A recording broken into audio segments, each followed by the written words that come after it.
శ్రీ గురుభ్యో నమ. హరి ఓం. కటక రాశి వాళ్లకు 2026 సంవత్సరం నూతన సంవత్సర శుభాకాంక్షలు తెలియజేస్తూ, మీకు చాలా అద్భుతంగా ఉంది. ఇప్పుడు ఏదంటే అష్టమ శని నుండి బయటపడ్డారు. అదేవిధంగా ఇప్పుడు భాగ్యంలో శని కూర్చోవడం, జన్మరాశిలోనే గురువు ఉండడం మీకు అనుకూలంగానే ఉంది. దీని ఏం తెలియజేస్తుందంటే, ధర్మకర్మాధిపతుల యొక్క కలయిక వల్ల మీకు బ్రహ్మాండమైన సమయం, మీ ఇంట్లో ఒక మంచి శుభకార్యం జరగడం, అదేవిధంగా పెళ్లి కాని వారికి పెళ్ళవడం, అదేవిధంగా సంతానం లేని వారికి సంతానం కలగడం చాలా బ్రహ్మాండంగా ఉందని తెలియజేస్తున్నాము.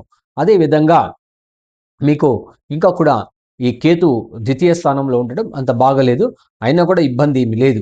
దాన్ని కూడా బాగుంటుంది. ఇంతవరకు ఉద్యోగంలో ఏదైనా ఇబ్బంది పడుంటే డెఫినెట్‌గా ఉద్యోగంలో స్థిరత్వం దొరకడం, ఏదైనా బిజినెస్‌లో మీరుంటే ఆ బిజినెస్ డెవలప్ అవ్వడం, పార్ట్నర్‌షిప్‌లో అనుకూలం అవ్వడం, ఇవంతా కూడా చాలా బ్రహ్మాండంగా ఉంది.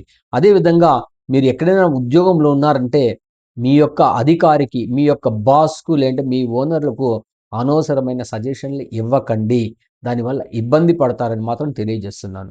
కొద్దిగా దాన్ని మీరు కంట్రోల్ చేసుకుంటే బావుంటుంది. ఎందుకంటే కటక రాశికి గురువు ఉచ్చ స్థానం అనమాట అది. ఉచ్చ స్థితి, ఉచ్చ స్థానం అనమాట. అక్కడ మీరు అందరికంటే పెద్దవాళ్ళలాగా బిహేవ్ చేసే అవకాశం ఉంటుంది. అందుకని దాన్ని కొద్దిగా మీరు కంట్రోల్ చేసుకోగలిగితే మీకు చాలా బ్రహ్మాండంగా ఉంటుంది. జనం మీ ముందుకే వస్తారు ఆటోమేటిక్‌గా. మీరు ఎళ్ళాల్సిన పని లేదనమాట.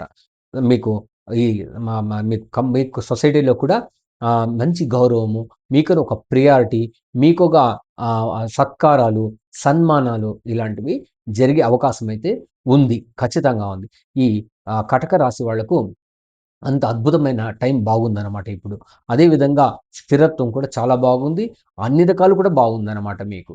అందుకని మీరు ఎక్కువగా మీరు ఈశ్వరుని గాని, ఏదైనా మీ కులదేవత కళ్యాణోత్సవాలు అంటే కళ్యాణోత్సవాలకు పార్టిసిపేట్ అవ్వడం, లేదంటే అక్కడ కళ్యాణోత్సవం చేయించడం, లేదంటే అక్కడ ఏదైనా మీ యొక్క పార్టిసిపేషన్ చేసుకోవడం వల్ల చాలా బాగుంటుంది.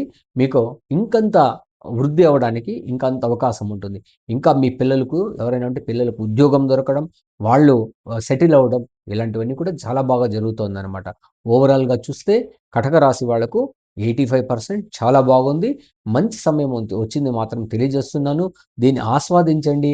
అనారోగ్య సమస్యలు కొద్దిగా ఉంటుందనమాట. ఏదైనా ఎవరికైనా కొంతమందికి తలలో సమస్య, మకంలో సమస్య రావడం, లేదంటే ఈ హృదయ సంబంధమైన విషయాల్లో కొద్దిగా జాగ్రత్తగా ఉండాలి.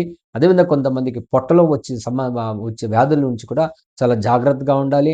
దానికి మంచి ట్రీట్మెంట్స్ ఇవంతా తీసుకోవడం, మంచి డాక్టర్‌ని మీరు కన్సల్ట్ అవ్వడం వల్ల మీకు ఆ ఇబ్బందుల నుండి బయటపడి మీ యొక్క ఆరోగ్యంలో కూడా కుదుట పడతారని తెలియజేస్తూ, ఇంకంత మీ యొక్క జీవితం బాగుండాలంటే మీ కులదైవానికి గాని, లేదంటే ఈ సుబ్రహ్మణ్య స్వామి కళ్యాణోత్సవం గాని, లేదంటే శివాలయాల్లో మన గిరిజా కళ్యాణము ఇట్లా అదేవిధంగా వెంకటేశ్వర స్వామి కళ్యాణము, ఇట్లాంటి నరసింహస్వామి కళ్యాణోత్సవం ఇలాంటివన్నీ చేయడం వల్ల కూడా అక్కడ పార్టిసిపేట్ అవ్వడం, మీకు తోచినంత మీ శక్తానుసారం అక్కడ మీరు పార్టిసిపేట్ చేయడం వల్ల చాలా బాగుంటుందని తెలియజేస్తూ, సర్వే జనా సుఖినో భవంతు, సన్మంగళాని భవంతు.